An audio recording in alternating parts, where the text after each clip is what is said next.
Hello guys, എല്ലാവർക്കും എൻ്റെ വീഡിയോയിലേക്ക് സ്വാഗതം. അപ്പോൾ ഇന്ന് രാവിലത്തെ ബ്രേക്ക്ഫാസ്റ്റിൻ്റെ നെട്ടോട്ടമായിരുന്നു കേട്ടോ. അപ്പോൾ അതെങ്ങനെയാണെന്ന് നമുക്ക് നോക്കാം. അപ്പോൾ നമ്മൾ തലേ ദിവസം ഗ്രീൻ പീസ് വെള്ളത്തിൽ കുതിർത്ത് വെച്ചിട്ടുണ്ടായിരുന്നു. പിന്നെ നമ്മൾ മാവ് അരച്ച് വെച്ചിട്ടുണ്ടായിരുന്നു അപ്പത്തിന് വേണ്ടിയിട്ട്. അപ്പം അതൊക്കെ ഒന്ന് സെറ്റാക്കി എടുക്കണം.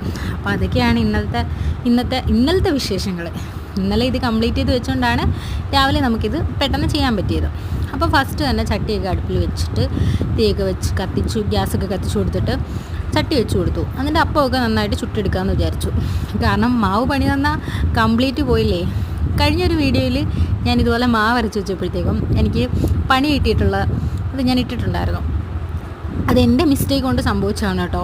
കാരണം ഞാൻ അരച്ചതിൽ എന്തോ ഒരു വശപ്പിഴയൊക്കെ പറ്റി. പിന്നെ നമ്മളത് കാണിച്ചില്ല, നമ്മളത് സെറ്റാക്കി എടുക്കാൻ നോക്കി. കാരണം നമ്മൾ വീണെടുത്ത് കിടന്ന് വീഴരുതല്ലോ, പിന്നെ അത് നമ്മൾ മറയ്ക്കാനല്ലേ നോക്കണ്ടേ. അപ്പം നമ്മൾ